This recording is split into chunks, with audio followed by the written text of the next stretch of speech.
If they do that, they're going to be very, very, very, very tough to beat. Wilson! Oh! And we are tied! Let's go! Call them by Slamma. And I don't ever let them forget where we come from. Getting those phones out. Report me acting ignorant. Dayon Kris got his way through, and he may go! Kris is in! Houston leads out of nowhere! Seventh heaven for Houston. The Cougars advance to their seventh Final Four. Go Cougs! Let's go! It's so good! The dream remains alive for the Houston Cougars! Welcome into another episode of Let's Rage Coogs, presented by the Saxenian Family. We are here live from the Fertitta Center. Both Kris and I from the Fertitta Center, and Dayon Dunlap joining us here from the great state of Texas. We're coming off the 69-60 victory for 8th-ranked Houston over Middle Tennessee. The Blue Raiders, they gave Houston everything they wanted and then some. A very reflective and Kris, how do we describe Kelvin Sampson after the game? Disappointed. I think in the time that I've covered U of H, that's probably the most. I mean, reflective is probably not the right word, but that's definitely the most disappointed I've probably heard Kelvin Sampson in a minute. He was definitely disappointed for sure, and he had a right to be, because the effort did not live up to the Cougar standard. No question. And I mean, he said it, out of the 122 games played here at Fertitta Center, Middle Tennessee was one of the team's best performances that against Houston thus far in this building. And he was disappointed in the effort. He wasn't concerned. But one thing I liked that he said, the players made a choice to not play with effort, live up to the Cougar culture, and it'll be his choice to fix it. So that means I'm looking for some minutes to be shortened, some guys to play more minutes, and some guys aren't going to play, period.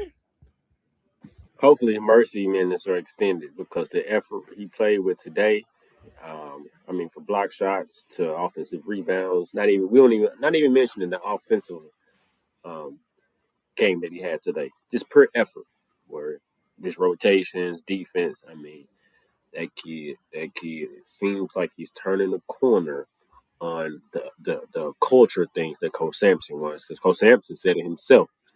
His offense to get him on the floor, defense, and other things to keep him on the floor. And Coach Sampson did credit Mercy. He said Mercy was probably the bright spot for the team tonight. The lone bright spot. That's the lone bright spot for the Cougs. Talking about the final stats, Kingston Flemings actually was the one that led Houston in scoring tonight. 15 points on 5 for 14 shooting from the field. He had 5 assists, no turnovers. Mercy Miller had 9 points on 4 of 6 shooting from the field. Like Dayon mentioned, he had 2 rebounds, 2 assists in 13 minutes. So he went out there and he was a bright spot. I think it was a very interesting lineup down the stretch for Houston, and with like 5 minutes left to go, that they went with Kingston Flemings, Isaiah Harwell, Mercy Miller, Chris Anak, and Ramon Walker. That was the 5 with about 5 minutes to go in the second half. And they went out there. They were battling with Middle Tennessee, and like I said, I think you got to give a lot of credit to the Blue Raiders for how they went in there and they competed. They out-rebounded Houston for the game, which is not something that you're going to see often from any opponent, much less, again, give credit to Middle Tennessee. But if you would have told anybody before this game started that they were going to out-rebound Houston 33-31 for the game, I don't think anybody would have believed you. And lo and behold, that's what they did in this game against Houston.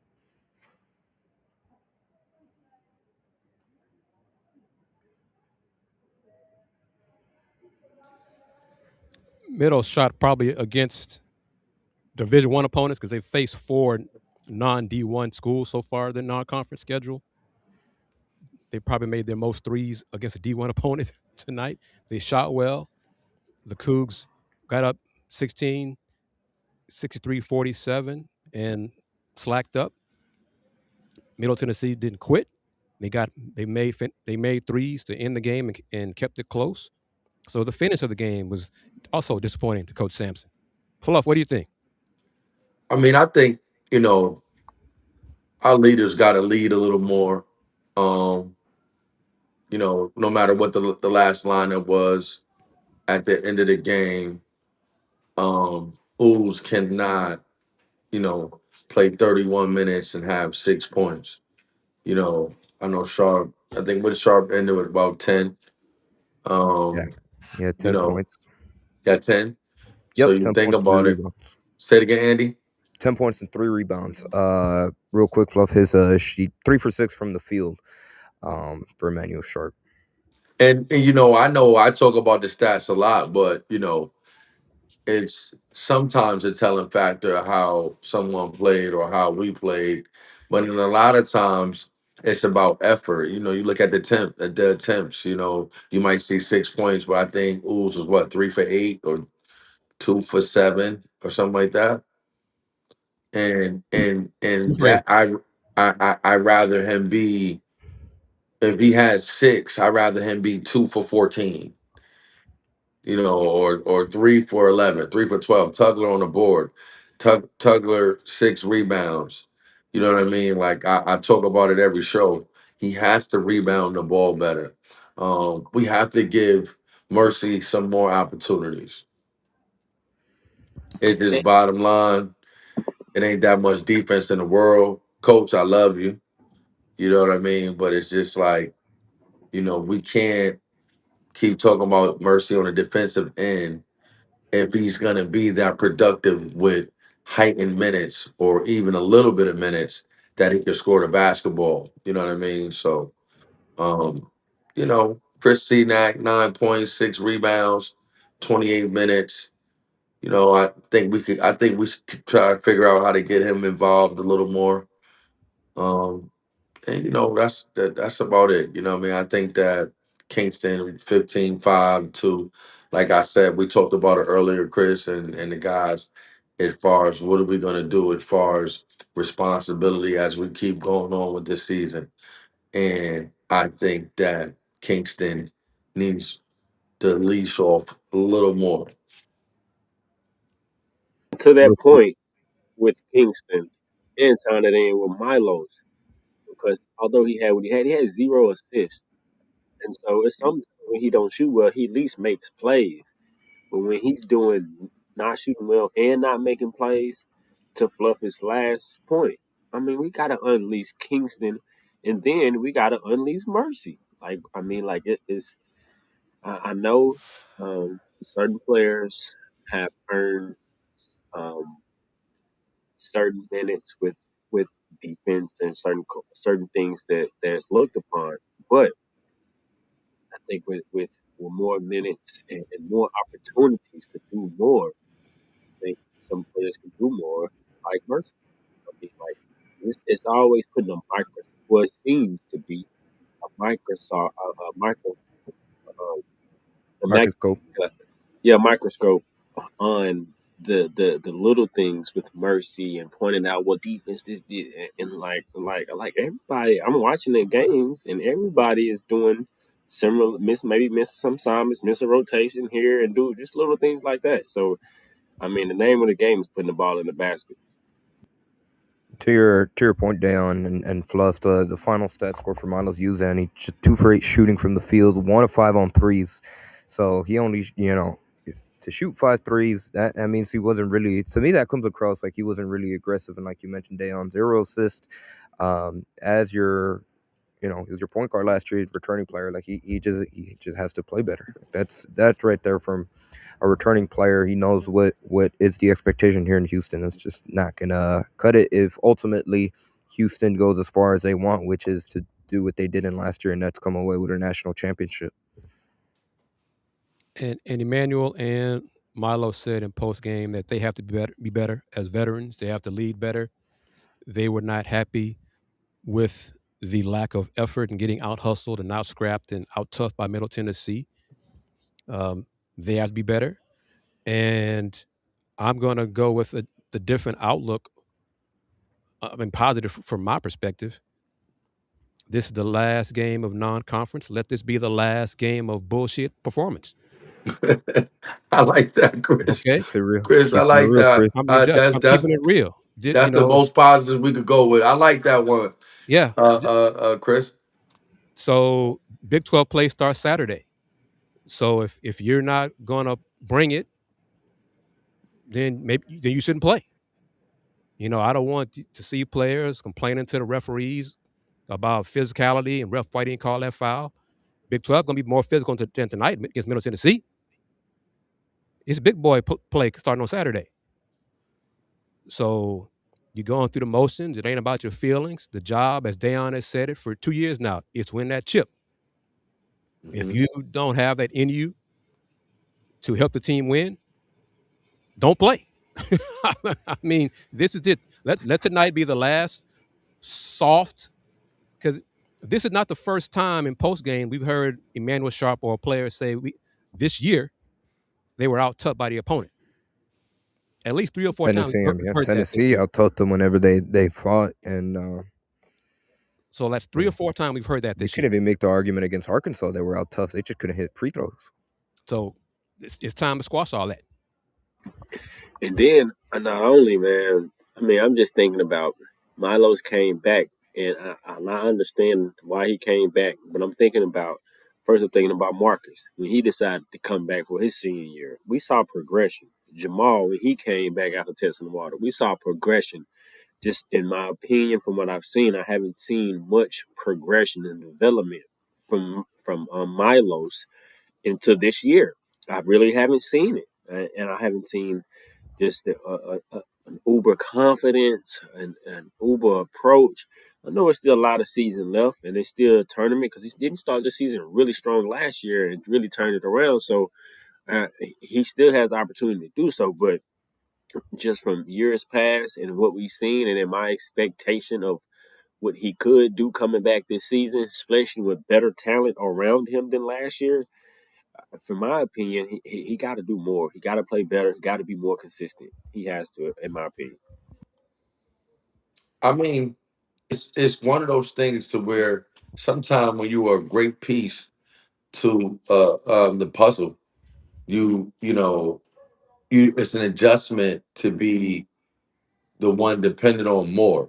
And I think that's what Milos is going through. Is like, okay, last year if I did well, it was a plus. Now this year, I have to do well for us to really have a chance to cut the nets down in the Apples. So it's just like he has to figure that out very fast. And like Kris said, let's go on to Saturday, and hopefully we shake all stankness off of us. Damn, Fluff, hold on, real quick, Andy. Fluff, kind of elaborate more as a player of your caliber and the accomplishments that you have on what it's like under expectation to produce and having to produce on an everyday night, kind of like just like you alluded to, but from someone who actually did it and did it at a high level. Were there times when maybe you wasn't expected to, and then was a difference where you were expected to? Well, I'll say this, not I'll talk as a former Cougar. Is when No, you Fluff, you come are a down the Cougar. tunnel. You are a Cougar. You're always a Cougar. My bad. As a Cougar, former player, we're all Cougars. Is when you come down the tunnel. If any of these young guys could get this, anybody in the world could take this. When you come down the tunnel, when you're driving, I don't know which way they're coming from, but if they're coming down Cullen Boulevard, and you're coming down Cullen Boulevard, you get to the arena and you're going in the locker room. Once you start putting on your shoes and start getting ready to come down the tunnel, that's when your mindset for whatever role you have switches on. You know what I mean? And I think that, to be that type of player, that mindset has to be the players not in fear, but the players almost have to be like, yo, man, who's ready to go today? I need to get going.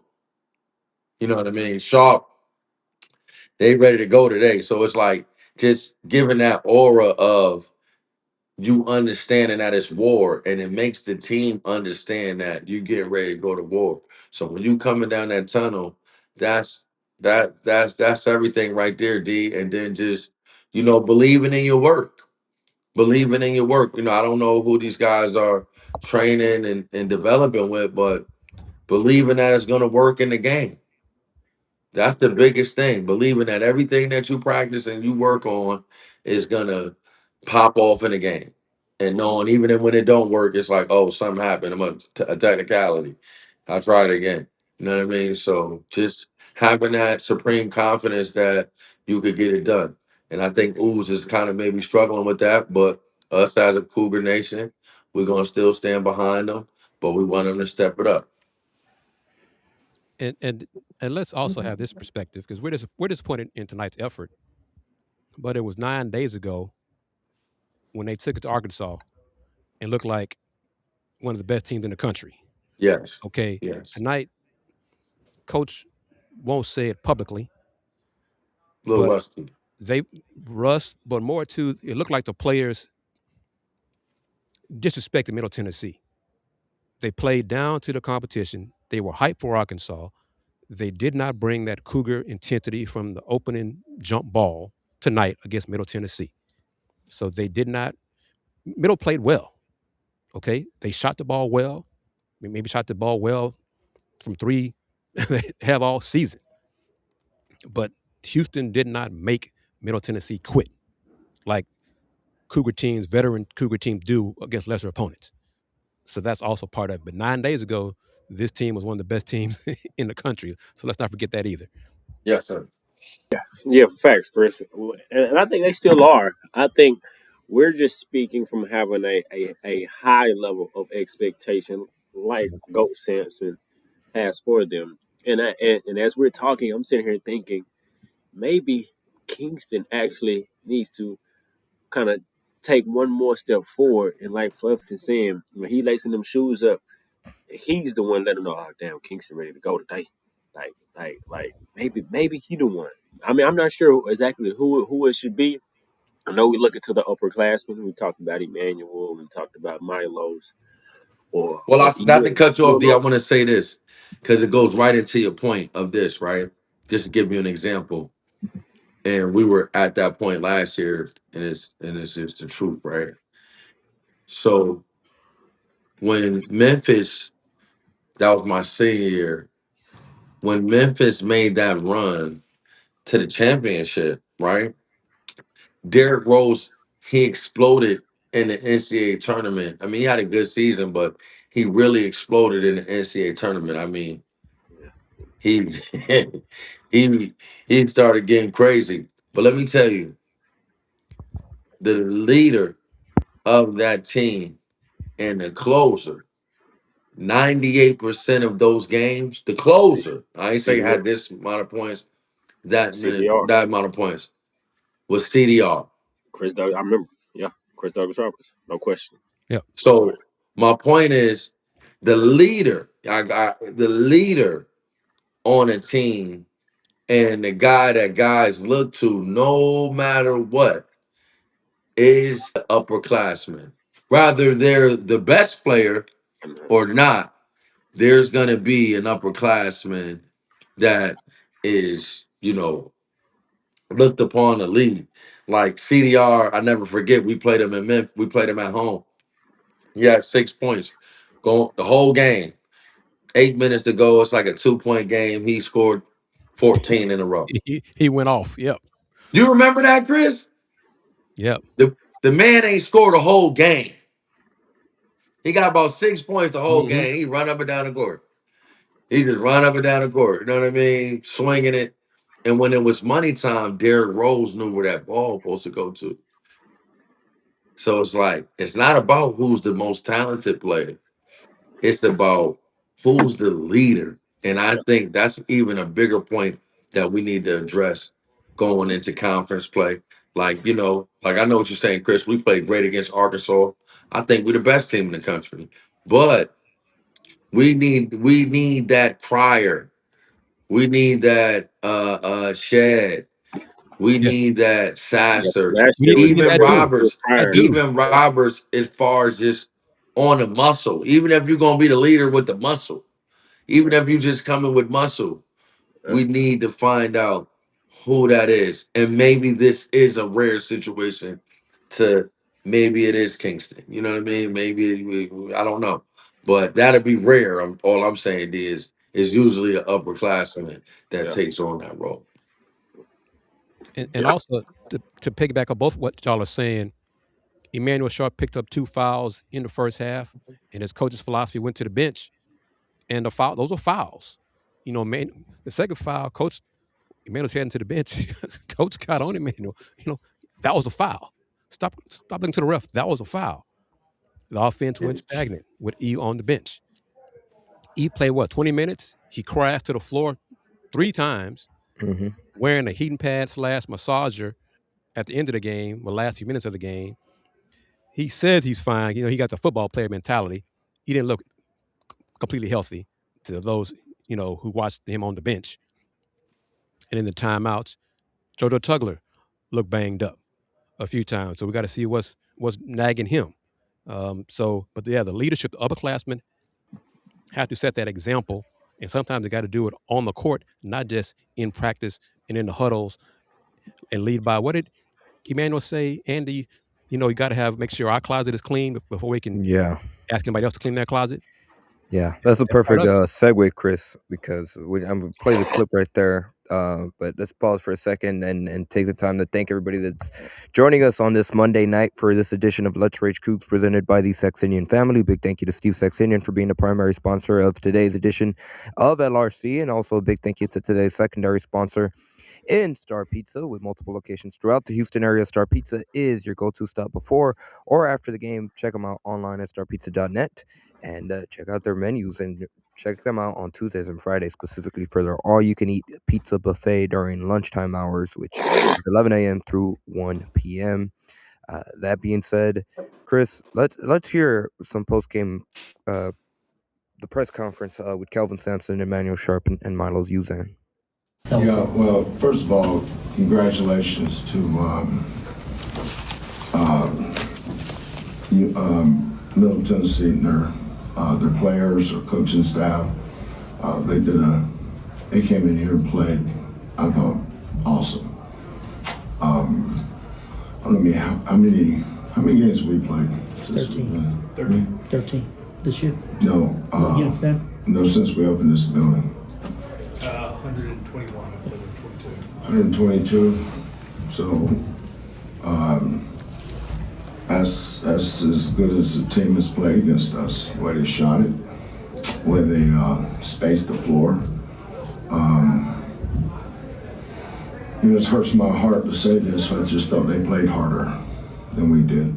Thought they out-hustled us, they out-scrapped us. They were the aggressor.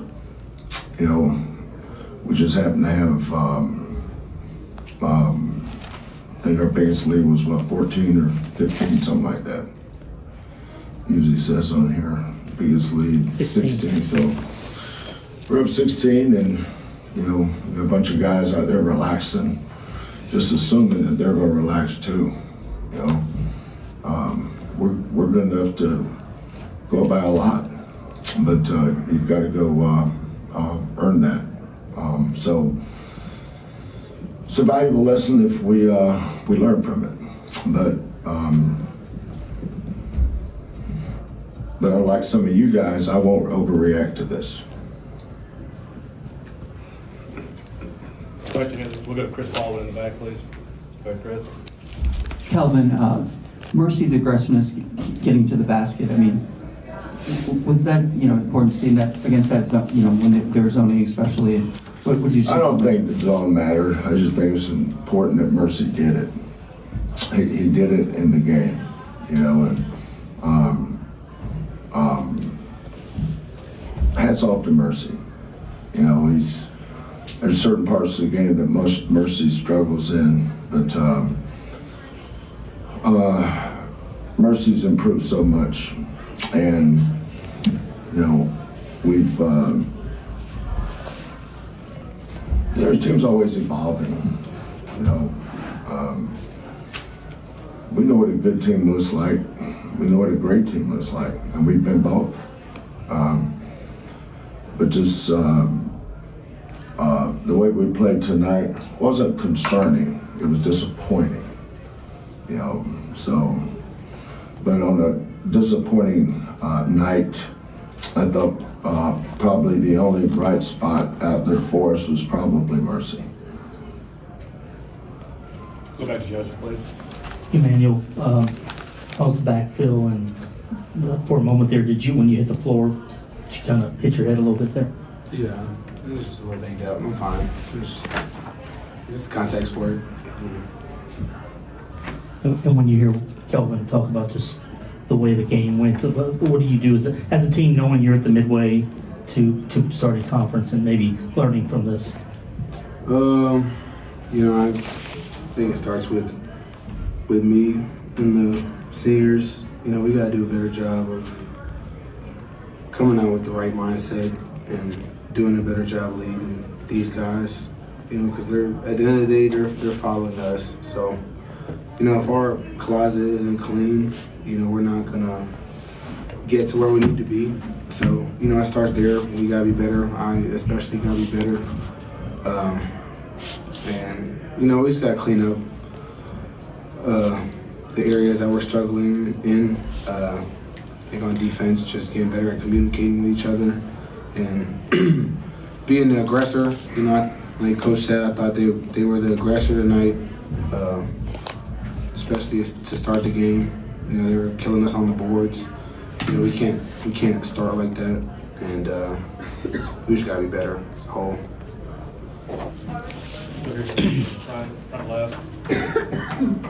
Milo's similar question, but what can you guys take away from this game as you start conference play? Like E-Man said, I think it's the leadership part. Poor leadership on my end, on the older guys, just having the wrong mindset. Coming in the Big 12, it's going to be a fight every game, so you got to make sure you bring it, or you're going to lose. So. Anybody else? Go back to Joseph and then Kris, please. Joseph and then Kris. Go ahead, Joseph. Kelvin, on the right side, the 19 turnovers forced, I think you guys converted 30 points off of it.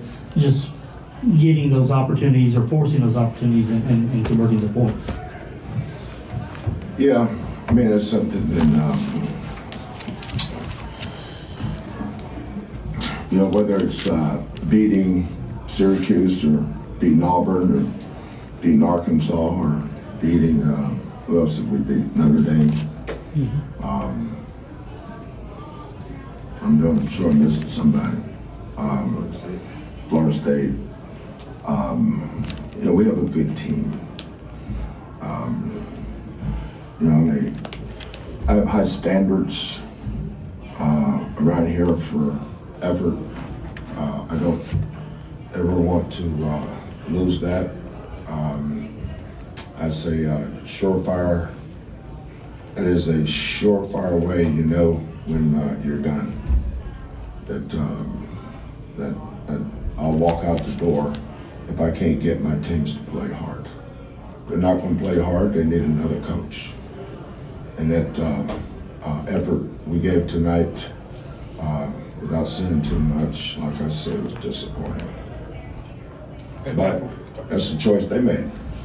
And how you respond to it is the choice I make. Time for the last question. We'll go back to Kris and back. For Emmanuel and Milos, when you hear, you know, that, you know, your coach thinks the other team played harder with this program and the history of it, does it, you know, hit especially hard, and you know, what goes through your mind? Yeah, just knowing that it's our job to uphold the culture and make sure this team is playing the way that it's supposed to play, and which is, you know, hard-nosed and with effort. And, you know, we didn't do a good job of that tonight. And, you know, like me and Milo said, that falls on the leaders, especially me. You know, I got to do a better job of leading the way in that area. So, yeah, it's not a good feeling, I'll tell you that. So once again, that was Houston Cougars players Emmanuel Sharp and Miles Uzan, along with head coach Kelvin Sampson. Very reflective, very just critical about themselves and the effort that they had tonight against Middle Tennessee in the 69-60 victory over the Blue Raiders. The effort wasn't up to Cougar standards, and it needs to be starting on Saturday, first game of Big 12, and I think it will be.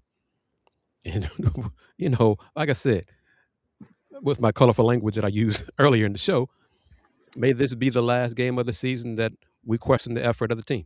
And I'm good with that. Man, after hearing that press conference, I feel very confident going into the Big 12. I know what comment you're talking about, too. Man, that's the decision they made, so now. Yeah. The decision I made. He like, I took a hey. jewel from coaching on that one. Yeah. Oh, okay. Do you, young fella? Okay. Yeah.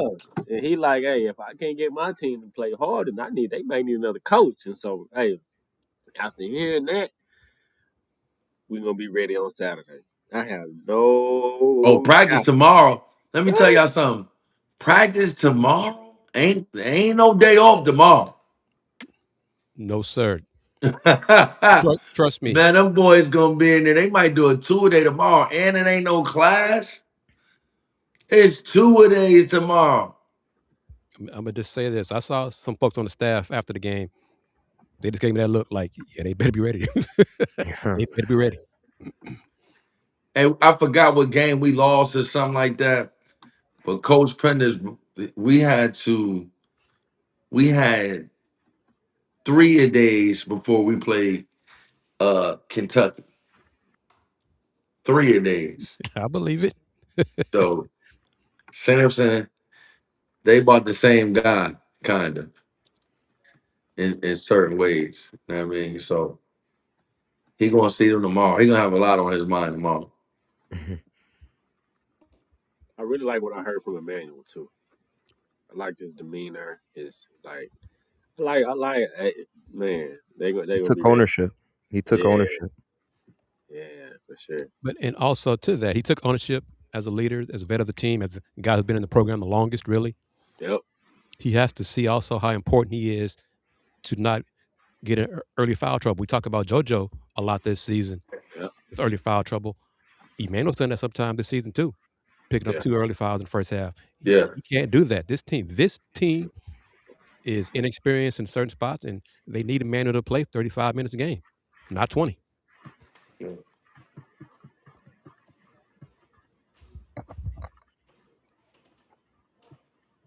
I think we also need that common presence in the front court, whether it be, I don't know.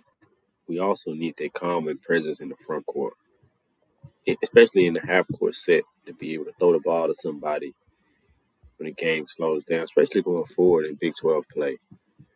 But I'm confident now after hearing that. We ain't overreacting, Coach. We're just reacting. Yeah. Down to your point, and a question for Fluff, Kris. Do you guys think that Houston has that on this team, like a go-to scorer? Obviously, they don't have like a Jawan Roberts, but then down the post, it could get easy baskets because in theory, it should be Sanak. But I'm curious, what do you guys think? Can he be that go-to calming presence when they need a basket down there? I think if we start going to him a little more now, that by the time it's money time, that he'll be even better. I think we need to throw him a bone a little bit more to see if he got that in him. We don't really know yet. And I think he may not be that guy until late February, early March. Yeah.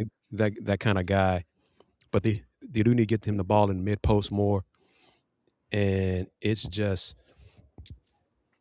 I think Coach Sampson's learning about these new guys and the different roles, and Milos is not playing with the confidence. I mean, Milos was predicted by some publications as a preseason third-team All-American, third-team in the country All-American. And some of us, we were like, we don't really see that. It'd be great if he gets to be that Milos, because Milos at the end of the season in the Final Four was not that guy. But the Milos getting up to that Final Four, he was playing like that guy. So it's part on him as well. The seniors need to step up, do their part, be that calming influence, but also set that tone in practice. That if there are some guys, whoever it is, if they're upperclassmen who have got comfortable and not bringing that culture, they need to be called out in practice too. If you're not bringing it in practice, you guys play the guy's will. Period. I think CNAC can be that guy. I just think, like Fluff said, he just needs more opportunities. Oh no, I think I he mean, can be the guy. I just think it needs to you start know, soon. yeah. I mean, no, I'm not going to get anything you said, Chris. I'm just kind of picking back from Andy's question. I think CNAC can be that guy. I mean, we've shown games when we throw it to him earlier. Was it the Auburn game, maybe? So he Yeah, has Very it. yeah. efficient. The Auburn game, he scored the first 10 points or Yeah. it's So something I like that. think, in my opinion, I think it needs to be a conscious effort. He needs more touches. More touches. Even if it's bread and butter shot is that 12-footer facing the bucket, being that zone breaker right there when the defenses are out high and the middle of the paint is open and Chris just turning and face up and hit that jumper. That be that money Yeah. shot. That'd be a go-to shot. That's fine. He needs a go-to shot that he and the team know that 80% of the time is going in. Whatever it is. A jump hook, face up, 10-footer, 12-footer, whatever. He needs that shot. Tonight, Sanak only had 7 shots. He went 3 of 7 shooting. See?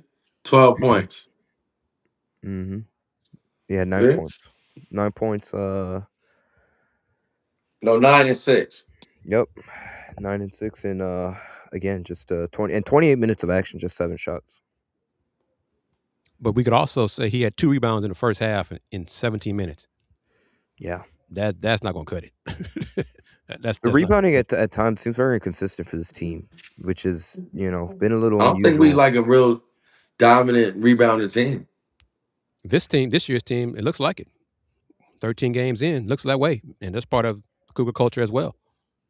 We missing Sacco right now.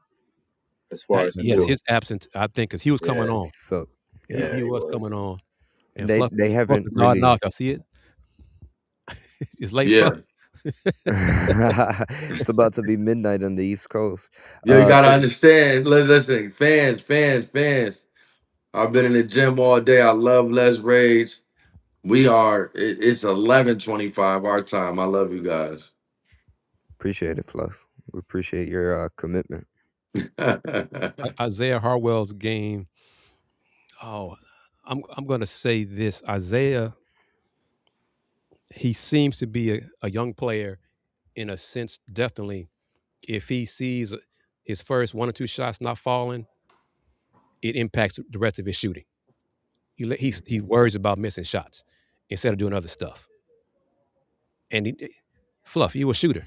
I can see that in him. He's a little like, I didn't go in. You know what I'm saying? Yeah, I see that too. Yeah. Yeah. Instead of like, oh, next one. You know what I mean? Next one to go in. Next one to go in. He doesn't have that mindset right now. But he'll get it down the line. Yeah. And that's another big issue. Kind of issue that this team's had, just in terms of inconsistency, is just bench production. Tonight, they only had 14 points off the bench. And none of that was from Mercy. Yeah. Mercy had what, 13? No, he had 10? Mercy had 9, right? 9. Yep, he had 9 points on 4 of 6 shooting. And only 13 minutes. Ramon had 3 and Isaiah had 2. And the 2 Isaiah got was from the free throw line. Mm-hmm. Wow. So I think he probably needs to see the ball go in at the foul line, and then maybe that'll help. Yeah, I'd always get you going. Yeah. And to your point about right now Sacco's absence being really felt. I mean, Cedric Law came in early in the game and dang, he barely stayed. He played 36 seconds. He came in because JoJo was hurt. Yeah. And JoJo collapsed to the floor. Well, not collapsed, but crouched down on the court. He was struggling. Yeah, he was struggling. So that's definitely a big big absence that's being felt. Because he was starting to play well and contribute and be that positive backup big man for sure. But I think he's getting closer to being ready to play, if not this Saturday, maybe Tuesday against Texas Tech. And all this reaction that we're having. What's the record? They're 12-1, Kris. 12-1. 12-1. Well, we got to talk about the game. Yeah. Right. We call I, it. We see it. I don't want the Let's Rage Cool fans to think we saying, "Oh man, what we gonna do now?" It's just we talking about the game and we talking Right. about what's gonna help us in the future from maybe deficiencies we see in the game and pluses. I mean, Middle Tennessee came into the game shooting 32% from three. Left 52. Okay, they shot 39% from three tonight. They shot almost 50% for the game. It was a low possession game, late in the shot clock. So that also It helped was keep the score down. methodical. It was very methodical. So Middle kept it at their pace, and they did not quit. I don't know. Look at the roster, but they performed like they were a veteran laden team because they did not quit. They took the punches, took the blows, and they're like, we're still here. I mean, you think about it. Only three of those players was in double figures, but it was like a lot of people with 6, 5, 4. You know, it was a brilliant team effort from their belief of feeling like they could win the game. You know, but we know the outcome went in. That's a great point, Fluff. They had 4 different players in double figures. Tori Alston, 10 points. Chris Loof, 10 points. Kamari Lands, 18 points. Alec Oglesby, 12 points. And then Sean Smith had 7 points too. So they played well. They played, honestly, they won. It never seemed like the Houston could shake them. Like sometimes they'd make a little run and you're like, okay, here's where, they create separation. It always seemed like they had an answer, especially in that first half. Yeah. And credit to their coaching staff. I thought their coach did a really, really great job at calling timeouts. He coached really well. Anytime Houston kind of would make a run, he would quick call timeout, and then they'd have an adjustment off the timeout. So you got to tip your cap to them because they played really well and they played hard with effort, and they played smart. They played smart, and again, Houston was up 63-47. Then Middle finished the game like in 3 or 4 threes to get it under 10. They didn't quit, and some of those shots were tough shots. Sometimes you give your opponent credit. Yeah, Michigan blew out Middle. Okay, Middle could have learned from that game and said, okay, well, what Michigan did, we're not going to let that Houston do that to us. This could have been the best game Middle Tennessee plays all year. Man, Galen said on the broadcast, like, hey, at the end of the day, they're on scholarship too. Yeah. Because and this is where we always say it during Let's Rage Coogs at some point in the season. It's a win. The Cougars did not play their best. They were out tough by an opponent. But at the end of the season, if the Cougs finish with 6 straight 1-point victories, it's going to be tough on my heart. But that 6 straight 1-point win means what, Dayon? Natty time. Natty time means I'm acting ignorant. So I don't. They got close last year and didn't get it done. Now I don't care how they get it done. They're going to get it done. Just get it done. That's it. That's the mentality. I'm win that chip. If they go, 14-4 in the Big 12, lose in the semifinals of the Big 12 tournament, but win 6 straight. Yeah, 5, I think. I don't care. Win a chip. That's it. Damn, to your point, that's a question asked on YouTube by C. Anthony. As a fellow broadcaster yourself, how was Galen Robinson today in his debut as an analyst? I think he was okay. I think you could tell it was his first game. A lot of repetitive words that he used, and but his knowledge of the game, of course, was top tier, no question. But I just think, just as he finds himself and finds his niche in broadcasting, he'll be more comfortable. You can tell a lot of the times that, well, for me, just watching and listening, he's watching the game and commenting and saying repetitive words, which it's not wrong in that. But I think as he rewatches it and listens to himself, he be like, "Oh dang, I said that a lot. Oh dang, I could have." You know what I'm saying? And so I mean, but it was good. It was good. If I had to give him a 1 through 10, I give him about a 6. I think he above average because his knowledge of the game. I think he'll only get better. Yeah. And I think we agree. He's going to be like this. Could be like he was as a freshman here at UH, and how he ended up as a senior. He got better year after year. I think he'll get better game after game in this gig too, because he is going to work and put in that work and be good as an analyst. I don't think we have any doubts about that. That being said, let me take a moment again to thank our sponsors for this edition of Let's Rage Coogs, beginning with Steve Saxenian, who is the primary sponsor of tonight's episode of Let's Rage Coogs. A big thank you to our secondary sponsor as well, Star Pizza. With multiple locations throughout the Houston area, Star Pizza is your go-to spot before or after the game. Be sure to visit them online at starpizza.net and on social media, Star Pizza HOU on X, Star Pizza Houston, Texas on their Instagram platform. We will be back on Saturday following Houston's Big 12 conference opener against Cincinnati. So we'll see how Houston responds following this. Now, again, at the end of the day, a victory, 69-60 over Middle Tennessee. We played good defense. Yeah, I mean, they're solid. To add on to your point, Fluff, they forced 19 turnovers against the Middle Tennessee team that, again, I felt like they were very patient and were playing very smart. There was just there were times where Houston's defense, they played really well. They anticipated passes, they forced turnovers. They did really a great job at being able to draw offensive fouls multiple times throughout the game. So that was a bright spot for them in this contest. And I think the Cougs offense got stagnant.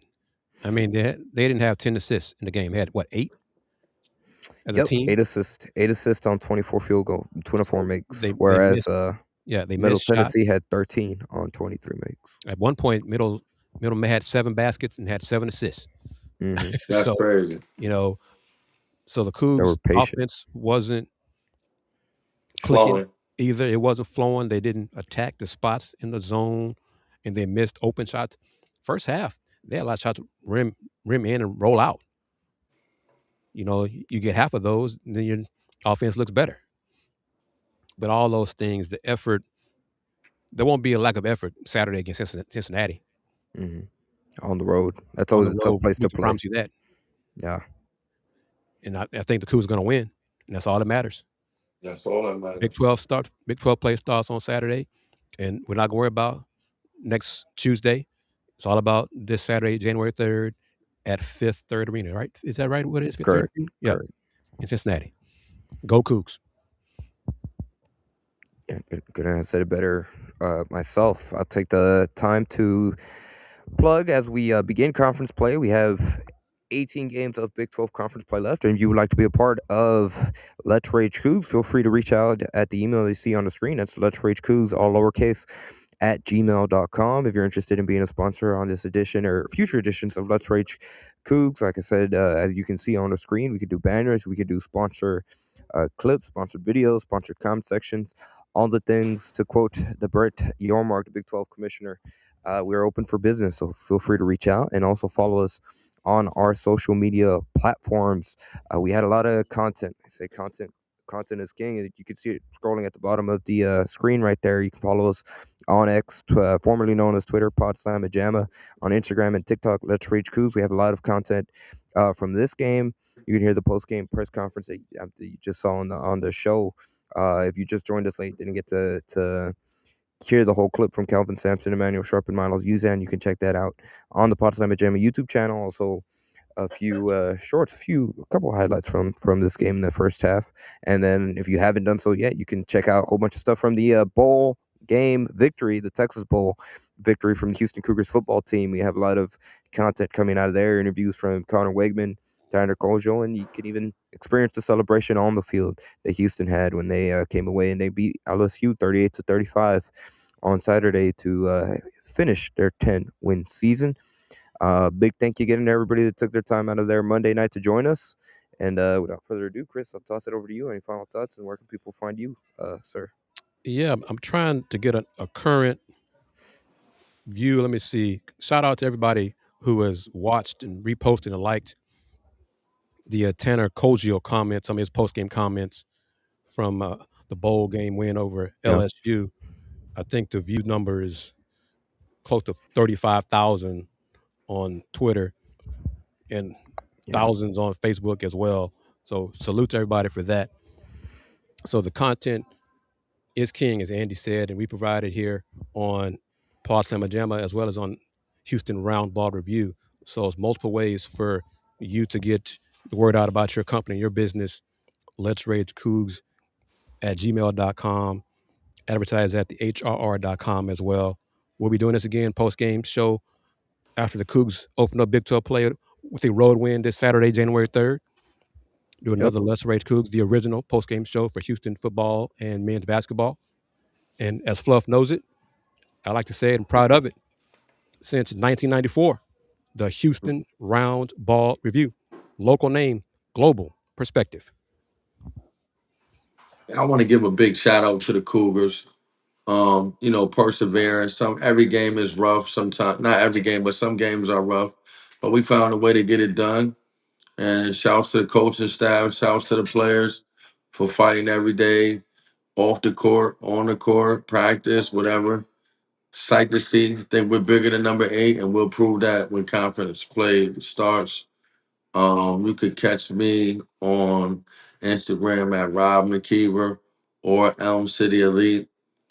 Yo, check us out, man. We still knocking big dogs down. Big New Haven, Big Elm City. It's only one side in New York City, and that's New Haven, Connecticut. If you know, you know. 95 North. Go Cougs. The best in the tri-state.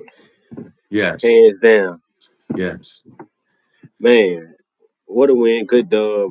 I love the post-game comments. I think Coach Goat Sampson is going to have the boys ready for Saturday. Ain't going to be no letdown. We're going to be ready, and we're ready to take the Big 12 by storm. Because, Chris, what conference? Do we run the conference or what? We run the Big 12. You muted, Chris, or something. We can't hear it, but I can read lips, and he's saying when he start talking, when he start going like this, I hit it in he like, you better know it. You know what I'm saying? When he start we're gonna remind people talking like that, that means it's we're up. Gonna remind people this Saturday. We own the run Big 12. Big 12. Yeah. In case y'all forgot, we own the Big 12. We own it, man. So good dubs tonight. Good win this past week with the football team. It's on the up. Little birdie told me that Fertitta said that he's looking to make some noise in the portal, and hopefully that's true. And he opened up that pocketbook even more. From what I heard, he said that he's pocketbook, book bag, D. Hey, whatever it is. Duffel. Hey, I heard. I mean, no, I'm sorry. We on the pod. We on. Hey, maybe so. You know what I mean? Yeah, I don't know. Birdie told me that he's looking to make one of the tech donors let him know, like, nah, I'm here too. And so, if that's true, and say it's on the up, and so it's a great time to be a cool football, basketball on the turf, on the grass, on the hardwood. Go Cougs.